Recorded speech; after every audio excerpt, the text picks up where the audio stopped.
கிறிஸ்துவுக்குள்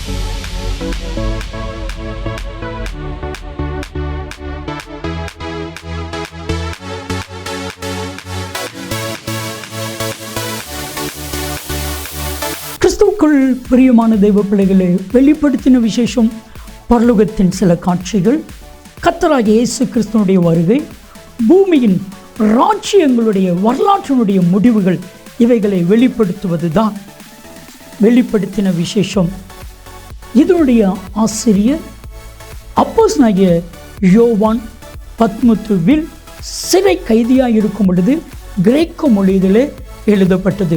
பெரும்பாலும் அடையாள மொழிகளிலே எழுதப்பட்ட இந்த புத்தகம் மதிப்பிற்குரிய டாக்டர் ரெவரண்ட் பால்ராஜ் அதிசயமணி அவர்கள் மூலமாக நமக்கு டிராஸ்டிவின் மக்களுக்கு இது போதிக்கப்படுகிறது.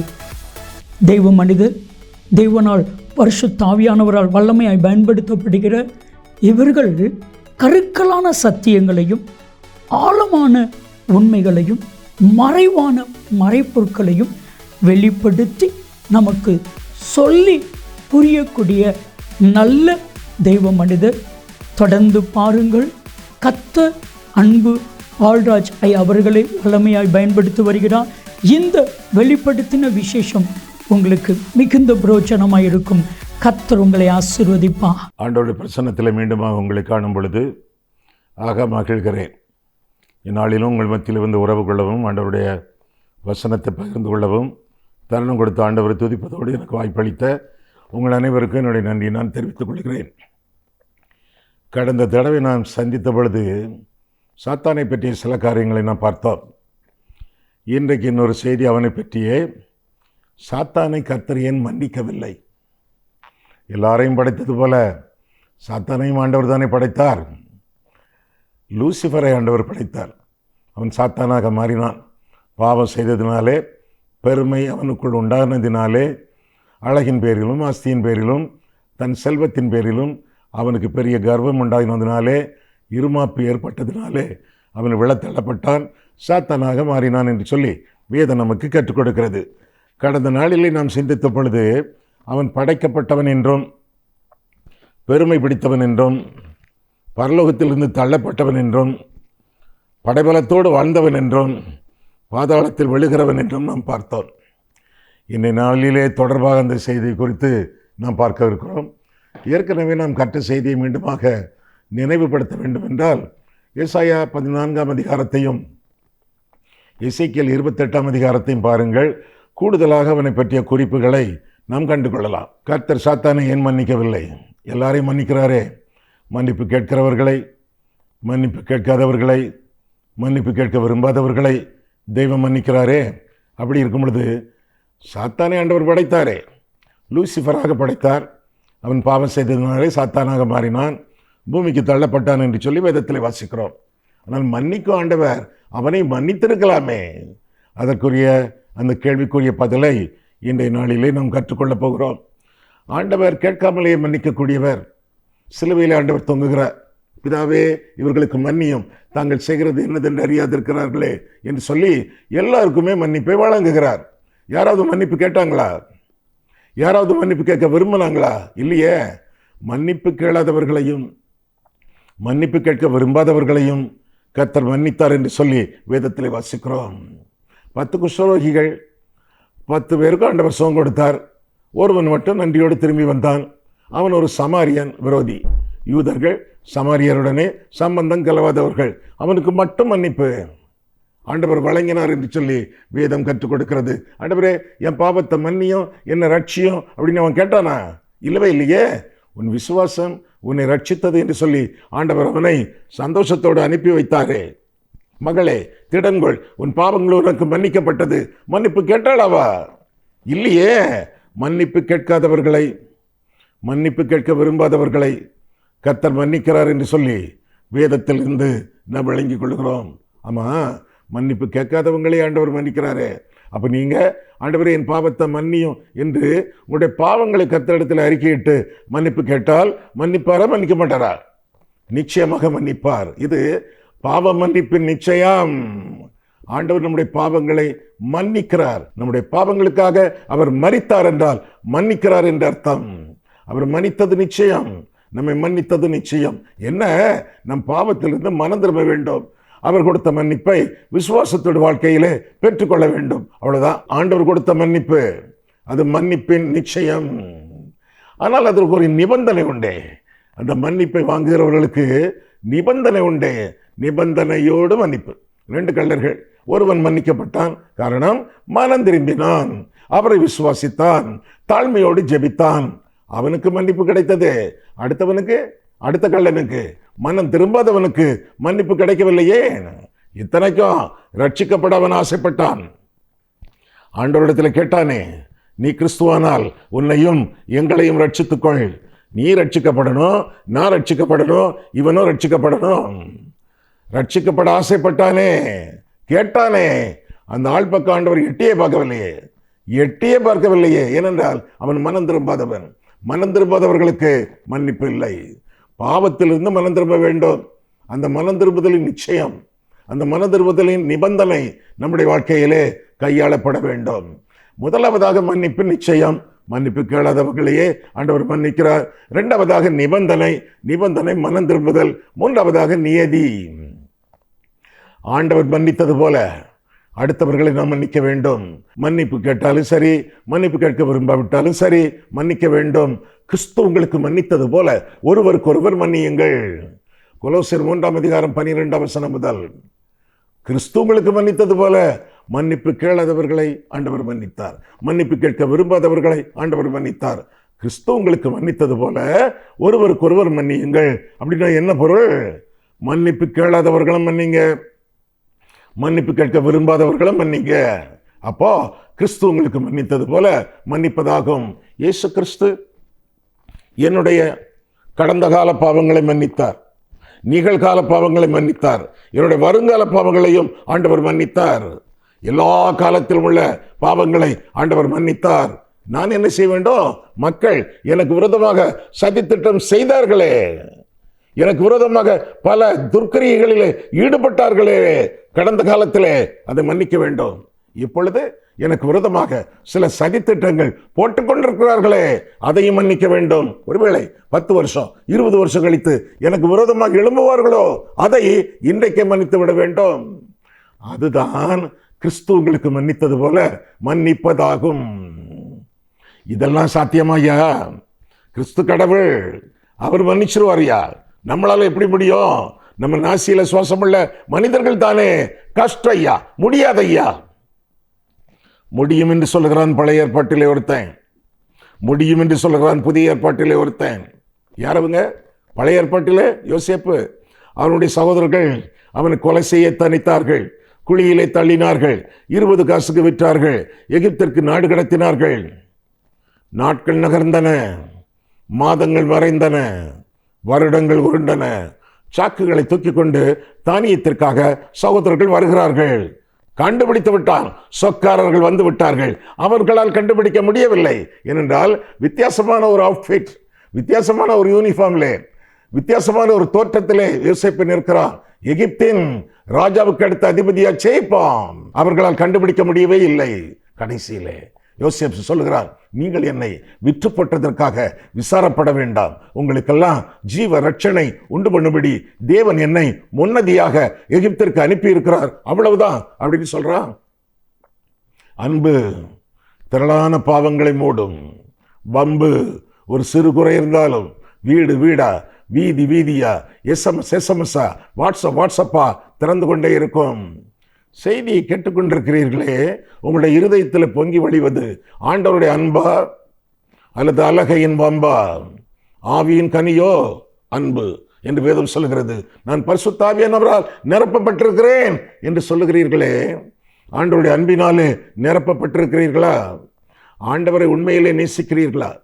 அடுத்தவர்களை மெய்யாக நேசிக்கிறீர்களா? அப்படி என்றால் ஆண்டவருடைய அன்பின் நியதியை, ஆண்டவருடைய மன்னிக்கும் நியதியை நீங்கள் நிறைவேற்றுகிறீர்கள். பரலோகத்தில் இருக்கிற உங்கள் பிதா உங்கள் பாவங்களை மன்னித்தது போல நீங்கள் ஒருவருக்கொருவர் மன்னியுங்கள். நீங்கள் மன்னிக்காவிட்டால் உங்கள் பாவங்கள் மன்னிக்கப்படாதிருக்கும் என்றும் ஆண்டவர் திருவுளம் பெற்றுவதாக மத்தேயு 6 அதிகாரத்தில் பார்க்கிறோம். 13 முதலாக நாம் வாசிக்கிறோம். மன்னிப்பின் நிச்சயம், மன்னிப்பின் நிபந்தனை, மன்னிப்பின் நியதி, இதோடு ஆண்டவர் வாழ்ந்ததாக நாம வாழ வேண்டியதாக வேதத்தில் நாம் வாசிக்கிறோம். மன்னிப்பு கேட்காமலேயே மன்னிக்கக்கூடிய ஆண்டவர். பிசாசை மன்னித்தால் தான் என்ன? இரண்டாவதாக, ரத்தம் சிந்துதல் இன்றி பாவ மன்னிப்பு இல்லை என்று சொல்லி வேதம் சொல்லுகிறதே. ஆண்டவர் எப்போ ரத்தம் சிந்தினார்? எல்லாருக்கும் தெரியுமே. 2000 வருஷத்துக்கு முன்பு கொல்கத்தா மலையிலே குருசிலே ஆண்டவர் அடிக்கப்பட்டு ரத்தம் சிந்தினார். ரத்தம் சிந்தினார். ரத்தம் சிந்தின ஆண்டவருக்கு மன்னிக்கக்கூடிய தகுதி உண்டு. ஆனால் 2000 வருஷத்துக்கு முன்பு ஆண்டவர் மன்னிக்கிறாரே, அதற்கு முன்பு மன்னிக்கிறாரே ஆண்டவர். பழைய ஏற்பாட்டிலே மன்னித்தார், புதிய ஏற்பாட்டிலே சுவிசேஷங்களிலே ஆண்டவர் ரத்தம் சிந்துவதற்கு முன்பு, பாடுபடுவதற்கு முன்பு, சிலுவையில் அறையப்படுவதற்கு முன்பு ஆண்டவர் மன்னித்தாரே. அது எப்படி? ரத்தம் சிந்துதல் இல்லாமல் பாவ மன்னிப்பு இல்லையே. ரத்தம் சிந்தாமலேயே ஆண்டவர் எப்படி மன்னித்தாரே. மகளை திடன்கொள், உன் பாவங்கள் மன்னிக்கப்பட்டது. இன்றைக்கு இந்த வீட்டுக்கு ரட்சிப்பு வந்தது. என்ன சொல்ல வேதத்திலே வாசிக்கிறோம். வெளிப்படுத்தின விசேஷம் 13ஆம் அதிகாரம் 8ஆம் வசனத்திலே, அவர் உலகத் தோற்றம் முதற்கொண்டே அடிக்கப்பட்ட வண்ணமாய் இருக்கிற ஆட்டுக்குட்டியானவர் ரத்தம் சிந்தியது எப்போ? 2000 வருஷத்துக்கு முன்பு. சரித்திரம். உலகத் தோற்றம் முதற்கொண்டே அது ரகசியம். ரத்தம் சிந்திய ஆண்டவர், ஏற்கனவே ரத்தம் சிந்திய ஆண்டவர் மன்னிப்பதற்கு தகுதி உள்ளவர் என்று சொல்லி வேதம் நமக்கு கற்றுக் கொடுக்கிறது. சாத்தானை ஆண்டவர் ஏன் மன்னிக்கவில்லை? அந்த கேள்விக்கு சில விடைகள். எல்லாரையும் மன்னிக்கக்கூடிய ஆண்டவர் பிசாசை ஏன் மன்னிக்கவில்லை? சில காரணங்கள். முதல் காரணம், பிசாசு மனம் திரும்பவில்லை, சாத்தான் மனம் திரும்பவில்லை என்று சொல்லி வேதத்திலிருந்து அறிகிறோம். இவ்விதத்திலும் தன்னுடைய குற்றத்தை உணர்ந்து, தன் பாவங்களை உணர்ந்து, தேவனே, என்னை படைத்த ஆண்டவரே, என்னை மன்னியும் கர்த்தாவே, இனி என்னுடைய இஷ்டப்படி விரோதிக்க மாட்டேன், இனி என்னுடைய இஷ்டப்படி விளையாட மாட்டேன், உம்முடைய தூதனாகவே உம்முடைய தொண்டனாகவே இருப்பேன் என்று சொல்லி ஆண்டவரிடத்திலே பாவ மன்னிப்பு கேட்டு அறிக்கையிடவில்லை, மனம் திரும்பவில்லை என்று சொல்லி அவனை குறித்து பார்க்கிறோம். மனம் திரும்புகிறவர்களுக்கு தானே மன்னிப்பு. ஏற்கனவே சொன்னேனே, 2 கள்ளர்கள், ஒருவன் மனம் திரும்பினான், அவனுக்கு மன்னிப்பு. ஒருவன் மனம் திரும்பவில்லை, அவனிடத்தில் ஆண்டவர் பேசவே இல்லை. மனம் திரும்புகிறவர்களுக்கு மன்னிப்பு. மனம் திரும்புதல் என்றால் என்ன? மனம் திரும்புதலிலே 2 திருப்பங்கள். ஒன்று பாவத்திலிருந்து திரும்புவது, இன்னொன்று ஆண்டவருக்கு வாழ்க்கை அர்ப்பணிப்பது. Turning away from sin and turning to God, forsaking sin and following Jesus. பாவத்திலிருந்து மனம் திரும்பி ஆண்டவருக்கு நம்முடைய வாழ்க்கையை அர்ப்பணிப்பது மனம் திரும்புதல் ஆகும். இன்னைக்கு அநேகர் பாவ அறிக்கை பண்ணுகிறார்கள், முறையான பாவ அறிக்கைகள் அல்ல. அந்த பாவ அறிக்கைகளிலே ஒருவேளை அவர்கள் திருப்தி அடைந்தாலும் ஆண்டவர் திருப்தி அடையவில்லை. என்னென்ன தப்பான அறிக்கைகள்? முதலாவதாக, பார்வோன் செய்த அறிக்கை, ஒப்பு கொடுக்காத அறிக்கை. 10 முறை பாவ அறிக்கை செய்தவன் பார்வோன் என்று அவனை குறித்து நாம் பார்க்கிறோம். இந்த முறையும் பாவம் செய்தேன், நான் இந்த முறையும் பாவம் செய்தேன், நான் இந்த முறையும் பாவம் செய்தேன் என்று மனிதர்களிடத்தில் அறிக்கை இடுகிறான். ஆண்டவரிடத்தில் ஒப்புரவாகவில்லை. வாதைகளை கொண்டு வந்தவர் ஆண்டவர் அல்லவா? மோசே இடத்திலே, ஆரோன் இடத்தில் அறிக்கை செய்தான், எனக்காக வேண்டிக் கொள்ளுங்கள் என்று அவர்களிடத்தில் ஜெபிக்கவும் கேட்டுக்கொள்கிறான். இன்றைக்கு அநேக கிறிஸ்தவர்கள், பெயர் கிறிஸ்தவர்கள் அங்கும் இங்கும் ஓடுகிறார்கள். எனக்காக ஜெபிங்க, எனக்காக ஜெபிங்க, எனக்கு ஒரு தீர்க்க தரிசனம் சொல்லுங்க. ஆண்டவரிடத்தில் போகவில்லை, ஊழியக்காரர்களிடத்தில் போகிறார்கள், மோசேயின் இடத்தில் போகிறார்கள், ஆரோன் இடத்தில் போகிறார்கள். ஆண்டவருக்கும் அவர்களுக்கும் தொடர்பே இல்லை. ஒப்பு கொடுக்காத அறிக்கை, ஆண்டவருக்கு வாழ்க்கை ஒப்பு கொடுக்காத அறிக்கை. தேவைக்காக, தங்களுடைய தேர்தலுக்காக, தங்களுக்கு வேண்டிய காரியங்கள் நிறைவேறத்தக்கதாக ஊழியக்காரர்களிடத்தில் ஓடுகிறார்களே ஒழிய ஆண்டவரிடத்திலே ஒப்புரவாகவில்லை. பாவத்திலிருந்து மனம் திரும்பி அவரை இரட்சகராக ஏற்றுக்கொள்ளவில்லை. இன்னும் சிலர் அவருடைய அறிக்கை ஒருதலை பட்சமான அறிக்கை. தாவீதை சிறந்த உதாரணமாச்சு. ஐயா, தாவீதா அவன் பாவ அறிக்கை பண்ணினானே, 51ஆம் சங்கீதம் சரியில்லை. ஆண்டவர் கிருபையினாலே, மனதுருக்கத்தினாலே, மகாபெரிய இரக்கத்தினாலே அவனை மன்னித்தார், உண்மை. ஆனால் என்ன சொன்னான் தாவீது? 51ஆம் சங்கீதத்திலே, தேவரீர் ஒருவருக்கே, வேற யாருக்கும் இல்ல, தேவரீர் ஒருவருக்கே விரோதமாக நான் பாவம் செய்து பொல்லாங்கானதை நடப்பித்தேன். ஆண்டவருக்கு மட்டுமா? ஆண்டவருக்கு விரோதமாக மட்டுமா அவன் பாவம் செய்தான்? பத்சேபாளுக்கு விரோதமாக பாவம் செய்தானே, அடுத்தவன் மனைவி. உரியாவுக்கு விரோதமாக பாவம் செய்தானே, தன் சரீரத்துக்கு விரோதமாக பாவம் செய்தானே, தன்னுடைய நாட்டுக்கு விரோதமாக பாவம் செய்தானே, நியாய பிரமாணத்துக்கு விரோதமாக அவன் பாவம் செய்தானே. தேவரீர் ஒருவருக்கே ஒருதலை பட்சமான அறிக்கை என்று சொல்லியும் வேதத்திலே வாசிக்கிறோம். தொடர்ந்து பலவிதமான பாவங்களை தாவீது செய்தான் என்று சொல்லி கருத்தாக வேதத்தை படித்தால் 1 சாமுவேல், 2 சாமுவேல், 1 ராஜாக்கள், 2 ராஜாக்கள், 1 நாளாகமம், 2 நாளாகமம், இதையெல்லாம் வாசித்தால் எத்தனை பாவங்கள் தாவீது பண்ணி இருக்கிறான் என்பதை பட்டியல் போட்டு நீங்கள் பார்க்கலாம். தேவரீர் ஒருவருக்கு இல்ல, தேவனுக்கும் மற்றவர்களுக்கும் விரோதமாக ஏராளமான பாவங்கள் செய்தவன் தாவீது. இருப்பினும் அவ்வப்போது ஆண்டவருடைய சமூகத்திலே சுருண்டு விழுந்து மனம் திரும்பி பாவ அறிக்கைகளை பண்ணி அவன் ஆண்டவருடைய இரக்கத்தை சம்பாதித்துக் கொண்டான் என்று சொல்லி வேதத்திலே வாசிக்கிறோம். முதலாவதாக ஒப்பு கொடுக்காத அறிக்கை, 2வதாக ஒருதலை பட்சமான அறிக்கை, 3வதாக ஒப்புரவை நாடாத அறிக்கை. சவுல் பாவ அறிக்கை பண்ணினானே, பாவ அறிக்கை, அதுவும் ஏறக்குறைய ஒருதலை பட்சமான அறிக்கை தான். என் மகனே தாவீதே, நீ திரும்பி வா, நீ திரும்பி வா, நான் மகா தப்பிதம் செய்தேன், மதியீனனாக வாழ்ந்தேன் என்றெல்லாம் சொல்லுகிறான் தாவீதிடத்திலே. தேவனிடத்திலே சொல்லவில்லை. ஒப்புரவை நாடாதது, திரும்பி வந்தான் தாவீது என்றால் அவன் தலையை வாங்கி விடுவான். ஏனென்றால் தேசத்தை அவன் பராமரித்ததை விட தாவீதை பின்தொடர்வதிலே தான் அதிக நேரம் செலவழித்தான் சவுல்.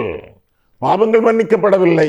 ஈட்டியை நட்டுக்கொண்டு அதில் விழுந்து தற்கொலை பண்ணி கொண்டான் சவுல் என்று சொல்லி வேதத்தில் வாசிக்கிறோம். தவறான பாவ அறிக்கைகள் இப்படியாக பண்ணி கொண்டிருக்கிறீர்களா? 10 முறை பாவ அறிக்கை செய்தவன் பார்வோன் ஜலத்தில் அழிந்து போனான் என்று சொல்லி வேதத்தில் வாசிக்கிறோம். பார்வோனையும் அவன் சேனையையும் சமுத்திரத்தில் அழித்தவரை துதியுங்கள், அவர் கிருபை என்றும் உள்ளது.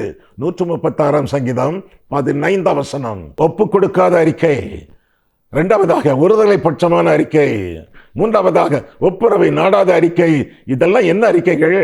தேவனுக்கு பிரியமானவையா? தேவனுக்கு பிரியமான அறிக்கை என்ன? ஒழுங்கான அறிக்கை. ஒப்புக்கொடாத அறிக்கை அல்ல, ஒருதலை பட்சமான அறிக்கை அல்ல, ஒப்புரவை நாடாத அறிக்கை அல்ல, ஒழுங்கான அறிக்கை. இளைய குமாரன் கெட்ட குமாரன் பண்டிமேட்டிலே கடந்து பசியோடு வாடி, பண்டிகளுக்கு கூட கிடைக்கப்பெறாத உணவு, அதற்கு தவிடு கிடைக்கும், அது கூட இவனுக்கு கிடைக்காமல் பசியால் வாடிய பொழுது பாவத்தை உணர்ந்து தன்னுடைய பழைய அந்தஸ்தை உணர்ந்து ஜெபிக்கக்கூடிய ஒரு ஜெபம். தகப்பனிடத்தில் வந்து தன்னுடைய பாவ அறிக்கை பண்ண வேண்டும். ஆனா தகப்பனிடத்தில் வந்த பிறகு ஒருவேளை அறிக்கையை மாற்றி விடுவேனோ, அல்லது திமிர் பிடித்து பெருமையோடு பாவத்தை சரியாக அறிக்கையிடாமல் இருந்து விடுவேனோ, சில காரியங்களை மறந்து விடுவேனோ, அப்பாவுடைய அன்பை, அப்பாவுடைய உண்மை தன்மையை நான் மறுதலித்து விடுவேனோ என்று கருதி பாவ அறிக்கையை பண்டிமேட்டிலேயே ஒத்திகை பார்த்து கொண்டதாக, பிராக்டிஸ் பண்ணி கொண்டதாக வேதத்தில் வாசிக்கிறோம். என்ன சொல்லுகிறான் கெட்ட குமாரன்?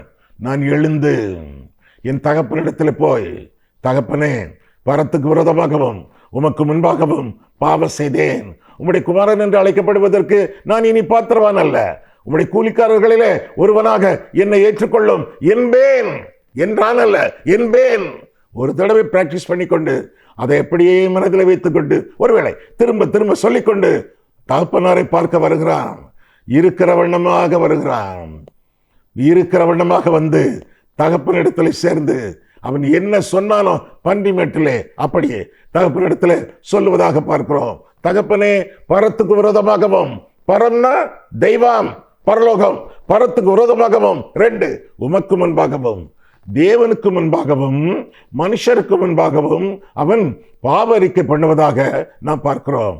நம்முடைய பாவம் கூட ஆண்டவருக்கு விரோதமாக செய்யப்பட்டது என்றால் ஆண்டவரிடத்தில் அறிக்கையிட்டு மன்னிப்பு கேட்போம். அடுத்தவர்களுக்கு விரோதமாக நாம் செய்த பாவம் என்றால் ஆண்டவரிடத்திலும் கேட்க வேண்டும், அடுத்தவர்களிடத்திலும் கேட்க வேண்டும், பரலோகத்திற்கு நேராகவும் கேட்க வேண்டும், பாதிக்கப்பட்டவர்களிடத்திலும் கேட்க வேண்டும். பரத்துக்கு விரோதமாகவும் உமக்கு முன்பாகவும் என்று சொல்லி வேதத்திலே நாம் வாசிக்கிறோம். பிசாசு மனம் திரும்பவில்லை, மனம் திரும்பவில்லை. 2வதாக மன்னிப்பு கேட்கவில்லை, ஆண்டவரிடத்திலே மன்னிப்பு கேட்கவும் இல்லை என்று சொல்லி வேதத்திலே நாம் வாசிக்கிறோம். 2 கள்ளர்கள், ஒருவனை ஆண்டவர் மன்னித்தார், மற்றவனை மன்னிக்கவில்லை. காரணம், மன்னிக்கப்பட்டவன் மன்னிப்பு கேட்டவன். கர்த்தர் கொடுத்த மன்னிப்பு, இயேசு மூலமாக கொடுத்த மன்னிப்பு எல்லாருக்கும் பொதுவானது, எல்லாருக்கும் பொருந்தாது. யாருக்கு அந்த மன்னிப்பு பொருந்தும்? பாவத்திலிருந்து மனம் திரும்பி ஆண்டவரை இரட்சகராக ஏற்றுக்கொள்கிறவர்கள், இவர்களுக்கு தான் அந்த மன்னிப்பு பொருந்தும் என்பதை அறிந்து கொள்ள வேண்டும். யூதாஸ் ஆண்டவருக்கு விரோதமாக பாவம் செய்தான், காட்டி கொடுத்தான். இவன் தான் பிடித்துக் கொள்ளுங்கள் என்று சொன்னான். பேதுரு ஆண்டவருக்கு விரோதமாக பாவம் செய்தான், அவரை அறியேன் என்று சொன்னான். அவன் காட்டி கொடுத்தான், கர்த்தரை அடையாளம் கண்டான், அடையாளப்படுத்தினான். இவனோ அவருக்கு எனக்கு சம்பந்தமே இல்லை என்று சொன்னான். யார் செய்த பாவம் பெரிய பாவம்? யூதாசா பேதுருவா? ரெண்டும் சேம் தான், ரெண்டும் ஒரே மாதிரி தான். அல்லது பேதுரு செய்த பாவம் யூதாஸ் செய்த பாவத்தை விட பெரியது என்று சொல்லலாம். அவன் தெரியும் என்று சொன்னான், இவன் தெரியாது என்று சொன்னான். ஆனால் வித்தியாசம் என்ன? வித்தியாசம் என்ன? யூதாஸ் சிலுவை மரத்தை பார்ப்பதற்கு பதிலாக தூக்கு மரத்தை பார்த்தான், நாண்டு கொண்டு செத்தான், நரகத்துக்கு போனான். பேதுரு அப்படி அல்ல, வெளியே போய் மனங்கசந்து, அதாவது மனம் திரும்பி மனங்கசந்து அழுதான் என்று சொல்லி வேதத்தில் வாசிக்கிறோம். யூதாசுடைய எண்ணம் என்ன? இயேசுவை விட என் பாவம் பெரியது. பேதுருவின் எண்ணம் என்ன? என் பாவத்தை விட இயேசு பெரியவர். மன்னிக்கப்பட்டான், மறுவாழ்வு பெற்றான் என்று சொல்லி அவனை குறித்து வேதத்தில் வாசிக்கிறோம். இந்த சாத்தானோ ஒண்ணு மனம் திரும்பவில்லை, ரெண்டு மன்னிப்பு கேட்கவில்லை. மன்னிப்பு கேளாமல் எப்படி மன்னிப்பு பெறுவான்? மூன்றாவதாக மனத்தாழ்மை இல்லை. மனத்தாழ்மை இல்லாத பிசாசு என்று அவனை குறித்து நம் வேதத்தில் வாசிக்கிறோம். கடவுளைப் போல மாறிவிட வேண்டும், கடவுளாகவே இருக்க வேண்டும் என்பது அவனுடைய எண்ணம். எங்கே வாசிக்கிறோம்? ஏசாயா 14 பாருங்கள். ஏசாயா 14 பாருங்கள். ஏசாயா 14 12 முதல். அதிகாலை என் மகனாகிய விடிவெள்ளியே, நீ வானத்திலிருந்து விழுந்தாயே, ஜாதிகளை ஈனப்படுத்தினவனே, நீ தரையிலே வெட்டப்பட்டாயே, நான் வானத்துக்கு ஏறுவேன். சொல்றது யாரு? சாத்தான். நான் வானத்துக்கு ஏறுவேன், தேவனுடைய நட்சத்திரங்களுக்கு மேலாக என் சிங்காசனத்தை உயர்த்துவேன், வடபுறங்களில் உள்ள ஆராதனை கூட்டத்தின் பர்வதத்தில் விற்றிருப்பேன் என்றும், நான் மேகங்களுக்கு மேலாக உன்னதங்களில் ஏறுவேன், உன்னதமானவருக்கு ஒப்பாவேன். உன்னதமானவர் தெய்வம், ஆண்டவர். உன்னதமானவருக்கு ஒப்பாவேன் என்றும் நீ உன் இருதயத்தில் சொன்னாயே. இருதயத்தில் சொல்லியிருக்கான், வாயால கூட இன்னும் சொல்ல ஆரம்பிக்கல. ஆனாலும் நீ அகாதமான பாதாளத்திலே தள்ளுண்டு போனாய். உன்னை காண்கிறவர்கள் உன்னை உற்று பார்த்து உன்னை குறித்து சிந்தித்து, இவன் தானா பூமியை தத்தளிக்கவும் ராஜ்யங்களை அதிரவும் செய்து உலகத்தை வனாந்தரமாக்கி அது நகரங்களை அழித்து சிறைப்பட்டவர்களை தங்கள் வீடுகளுக்கு போக விடாமல் இருந்தவன் என்பார்கள் என்று தொடர்ந்து வாசிக்கிறோம். பெருமை பிடித்தவன், ஆண்டவருக்கு இணையாக வாழ ஆசைப்பட்டவன், ஆண்டவருக்கு இணையாக என்னென்னலாம் செய்யலாம் என்று சொல்லி அவன் விரும்பினவன், ஆண்டவர் படைத்த மற்ற தூதர்களையும் ஏறக்குறைய 1/3 பங்கு அவர்களை எல்லாம் தன்னோடு அவன் இழுத்து கொண்டவன் என்று சொல்லி வேதத்திலே நாம் வாசிக்கிறோம். ஆக மனம் திரும்பாதவன், மன்னிப்பு கேட்காதவன், அது மட்டுமல்ல மனத்தாழ்மை இல்லாதவன். இன்னும் பார்க்கும் பொழுது மாறாத வன்மம் கொண்டவன், மாறாத வன்மம் எதிர்ப்பு கொண்டவன் என்று சொல்லி வேதத்திலே வாசிக்கிறோம். தேவ ராஜ்யத்திற்கு எதிராக எப்பொழுதுமே போரிட துணிந்தவன், ஆண்டவருடைய ராஜ்யத்திற்கு எதிர்த்து நின்றவன் என்று சொல்லி அவனை குறித்து நாம் பார்க்கிறோம். எதிர்த்து நின்ற பிசாசு அவனோடு ஆண்டவர் போராட வேண்டியதாயிற்று, தாமும் தம்முடைய தூதர்களும் அவனோடு போராட வேண்டியதாயிற்று என்று சொல்லி வேதத்தில் வாசிக்கிறோம். இத்தனைக்கும் மற்றவர்களுக்கு தவணை கொடுப்பது போல ஆண்டவர் அவனுக்கும் தவணை கொடுத்தார் என்று சொல்லி வேதம் கற்றுக் கொடுக்கிறது. ஒருவேளை அவன் குற்றஞ்சாட்டுகிறவனாச்சே, எதிர்த்து நிற்கிறவனாச்சே, குற்றம் கண்டுபிடிக்கிறவனாச்சே, பாவத்தில் விழ அவன் தள்ளுகிறவனாச்சே, ஒருவேளை சொல்லலாமே, ஆண்டவரே நீர் எல்லாருக்கும் தருணம் கொடுத்தீர், எல்லாருக்கும் சந்தர்ப்பம் கொடுத்தீர், எல்லாருக்கும் 2ஆம் தவணை 3ஆம் தவணை என்று சொல்லி பல தவணைகளை கொடுத்தீரே, நானும் நீர் படைத்த ஒரு படைப்பு அல்லவா, எனக்கு ஒரு தவணை தாரும் என்று சொல்லி ஆண்டவரிடத்திலே அவன் வந்து சொல்லலாமே, அல்லது குற்றம் சாட்டலாமே. அவனுக்கும் ஆண்டவர் தவணை கொடுத்ததாக வேதத்திலே வாசிக்கிறோம். என்ன தவணை பாருங்கள். வெளிப்படுத்தின விசேஷம் 20ஆம் அதிகாரம். ஒரு தூதன் பாதாளத்தின் திறவுகோலையும் பெரிய சங்கிலியையும் தன் கையிலே பிடித்துக்கொண்டு வானத்திலிருந்து இறங்கி வர கண்டேன். பிசாஸ் என்றும் சாத்தான் என்றும் சொல்லப்பட்ட பழைய பாம்பாகிய வலு சர்ப்பத்தை அவன் பிடித்து, அதாவது சாத்தானை பிடித்து அதை 1000 வருஷம் அளவும் கட்டி வைத்து, அந்த 1000 வருஷம் நிறைவேறும் வரைக்கும் அது ஜனங்களை மோசம் போக்காதபடிக்கு அதை பாதாளத்திலே தள்ளி அடைத்து அதன் மேல் முத்திரை போட்டான். நீ வாசிக்கிறோம்.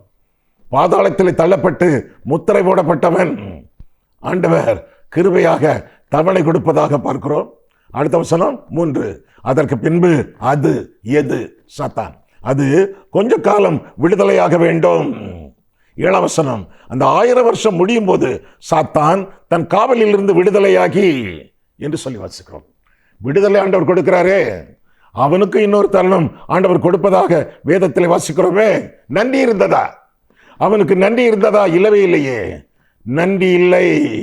1000 வருஷம் கட்டி வைத்தாரே, இப்பொழுது விடுவித்திருக்கிறாரே, இனியாவது மனத்தாழ்மையோடு அவருடைய சமூகத்தில் மண்டியிடுவோம் என்ற எண்ணமே இல்லையே. அந்த எண்ணம் இல்லாமல் ஆண்டவரோடு எதிர்த்து நிற்கக்கூடிய அளவில் இன்னும் தேவராஜ்யத்திற்கு எதிராக, தேவனுடைய ராஜ்யத்தின் பிள்ளைகளுக்கு எதிராக அவன் மீண்டும் போரிட துணிந்ததாக வேதத்தில் வாசிக்கிறோம். எங்கே? 7 வசனம் முதல். வெளிப்படுத்தின விசேஷம் 20:7 முதல். அந்த 1000 வருஷம் முடியும் போது சாத்தான் தன் காவலில் இருந்து விடுதலையாகி பூமியின் 4 திசைகளிலும் உள்ள ஜாதிகளாகிய கோகையும் மாகோகையும் மோசம் போக்கும்படிக்கும் அவர்களை யுத்தத்திற்கு கூட்டிக் கொள்ளும்படிக்கும் புறப்படுவான். அவருடைய தொகை கடற்கரை மணலத்தனையாய் இருக்கும். அவர்கள் பூமி எங்கும் பரம்பி பரிசுத்தவான்களுடைய பாளையத்தையும் பிரியமான நகரத்தையும் வளைந்து கொண்டார்கள். அப்பொழுது தேவனால் வானத்திலிருந்து அக்கினி இறங்கி அவர்களை பட்சித்து போட்டது என்று வாசிக்கிறோம். மாறாத வன்மம், தொடர்பான எதிர்ப்பு, மருதவனை பொருட்படுத்தாமல், நன்றி எதுவும் இல்லாமல் மீண்டும் ஆண்டவருடைய ராஜ்யத்திற்கு எதிராக போரிட துணிந்ததாக நாம் வேதத்தில் வாசிக்கிறோம். நன்றி இல்லாத மனிதன் நம்முடைய வாழ்க்கையிலே ஆண்டவர் எத்தனை தவணை தந்திருக்கிறார், எத்தனை தவணை நமக்கு ஆண்டவர் தந்திருக்கிறார். தவணைக்கு மேல் தவணை தந்து ஆண்டவர் இன்னும் உயிரோடு ஜீவனோடு வைத்திருக்கிறாரே. எதற்காக? மனம் திரும்ப வேண்டும், மறுபடியும் பிறக்க வேண்டும், மனத்தாழ்மையோடு ஜீவிக்க வேண்டும், ஆண்டவரிடத்தில் மன்றாட வேண்டும், ஆண்டவருக்கு பிரியமான பிள்ளைகளாக தொடர்ந்து வாழ வேண்டும். இதற்காகவே ஆண்டவர் நமக்கு இன்னும் விடுதலை தந்து உயிரோடு வைத்திருக்கிறார். நன்றி மறந்து ஆண்டவரை எதிர்த்து நிற்காமல் வாழ வேண்டியது நம்முடைய கடமை. இன்னும் எதிர்த்து நின்றால், அப்போஸ்தலர் 7ஆம் அதிகாரத்திலே ஸ்தேவான் சொல்கிறானே, நீங்கள் இன்னும் பரிசுத்தாவிக்கு எதிர்த்து நிற்கிறீர்கள். இன்னும் எதிர்த்து நின்றால் கடவுளுக்கு விரோதமாக எதிர்த்து நிற்பது என்றால் என்ன அர்த்தம்? பாவத்திலிருந்து மனம் திரும்பாமல் பாவமே போதும், அதுவே வாழ்க்கை என்று சொல்லி பாவத்தோடு ஒட்டி உறவாடி வாழக்கூடிய ஒரு வாழ்க்கை, ஆண்டவரை எதிர்த்து வாழக்கூடிய வாழ்க்கை. அப்படி இருக்கும் பொழுது கர்த்தர் மாசற்ற நியாயாதிபதியாச்சே. அவர் இரட்சகர் மட்டுமல்ல, அவர் ஆண்டவர் மட்டுமல்ல, அவர் நியாயாதிபதி. அவர் என்ன செய்வார்? எதிர்த்து நிற்கிறவர்களுக்கு ஆண்டவர் என்ன செய்வார்? மனம் திரும்பாதவர்களுக்கு ஆண்டவர் என்ன செய்வார்? சாத்தானுக்கும் அவன் கூட்டத்திற்கும் ஆண்டவர் என்ன செய்வார்? பாருங்கள் 10ஆம் வசனம். வெளிப்படுத்தின விசேஷம் 20:10. மேலும் அவர்களை மோசம் போக்கின பிசாசானவர் மிருகமும் கள்ளத்திற்கு தரிசியும் இருக்கிற இடமாகிய அக்கினியும் கந்தகுமான கடலிலே தள்ளப்பட்டான். அவர்கள் இரவும் பகலும் சதா காலங்களிலும் வாதிக்கப்படுவார்கள் என்று சொல்லி வேதத்திலே நாம் வாசிக்கிறோம். பாவத்திலிருந்து மனம் திரும்பாமல் பிசாசை பின்பற்றுகிறவர்களாக இருந்தால் பிசாசுக்காக ஆயத்தம் பண்ணப்பட்ட அக்கினி கடலிலே தள்ளப்படுவார்கள். எனவே இன்றைய அனுக்கிரக காலம், இதுவே ரட்சணிய நாள் என்று கருதி ஆண்டவருக்கு நம்முடைய வாழ்க்கையை அர்ப்பணித்து அவருடைய சித்தத்தின் நடுவில் ஜீவித்து வாழ வேண்டியது நம்முடைய கடமை. இயேசுவானவரை இரட்சகர் என்று போதிக்கிறீர்களே, நல்லது. ஆண்டவர் என்று அறிவிக்கிறீர்களே, நல்லது. அவர் நியாயாதிபதி என்பதையும் அறிவியுங்கள். அவர் நியாயாதிபதி, நியாயம் தீர்க்கிறவர் என்பதை அறிவிக்காத அநேக போதகர்கள், பிரசங்கிமார்கள் எழும்பி இருக்கிறார்கள். நம்முடைய கிரியைகளை நியாயம் தீர்ப்பார். வெளிப்படுத்தின விசேஷம் 20. நம்முடைய சொற்களை ஆண்டவர் நியாயம் தீர்ப்பார். மத்தேயு 12. நம்முடைய சிந்தனைகளை ஆண்டவர் நியாயம் தீர்ப்பார். 1 கொரிந்தியர் 4. நம்முடைய பார்வைகளை ஆண்டவர் நியாயந்திருப்பார். பிரசங்கி 11ஆம் வசனம். நம்முடைய அந்தரங்கங்களை ஆண்டவர் நியாயந்திருப்பார். ரோமர் 2. நியாயந்தீர்க்கக்கூடிய ஆண்டவர். அவருடைய நியாய தீர்ப்புக்கு தப்பி வாழத்தக்கதாக இன்று அவருடைய சத்தத்தை கேட்பீர்களாகில் வனாந்தரத்தில் கோபமூட்டின போதும் சோதனை நாளிலும் நடந்தது போல உங்கள் இருதயத்தை கடினப்படுத்த வேண்டாம். கர்த்தர் உங்களை தம்முடைய ரட்சிப்பினாலே அலங்கரித்து, தம்முடைய ஆளுகையினாலே அலங்கரித்து, தம்முடைய நியாயங்களினாலே அவர் உங்களை செப்பரேட்டு ஆசீர்வதிப்பாராக. ஆமேன். கண்களை மூடுவோம், கர்த்தரை பார்ப்போம். அன்புள்ள ஆண்டவரே, உம்முடைய வசனங்களை ஆராயவும் எங்கள் வாழ்க்கையை ஆராயவும் உம்முடைய சந்நிதியிலே எங்களை வழிநடத்தினீர். அதற்காக நன்றி செலுத்துகிறோம் சுவாமி. சாத்தானுக்கு கிடைத்த கடினமான பதில், கடினமான தண்டனை, ஆக்கினை எங்களுக்கு வராமல் இருக்கத்தக்கதாக எங்கள் பாவங்களிலிருந்து நாங்கள் மனம் திரும்பி விசுவாசத்தினாலே உம்முடைய மன்னிப்பை பெற்றுக்கொண்டு உம்முடைய சமூகத்திலே மனத்தாழ்மையோடு ஜீவித்து எந்த ஒரு வேளையும் உமக்கோ உம்முடைய ராஜ்யத்துக்கோ உம்முடைய திருச்சபைக்கோ எதிர்த்து நிற்காமல் ஆண்டவர் தவறக்கூடிய தவணைகளை எல்லாம் நாங்கள் பொருட்படுத்தி ஆண்டவரை நேசித்து ஆண்டவருடைய சித்தத்தின் நடுவிலே நாங்கள் ஜீவிக்க எங்களை ஆசீர்வதியும். இயேசு கிறிஸ்துவின் நாமத்தில் ஜெபிக்கிறோம் பிதாவே, ஆமென்.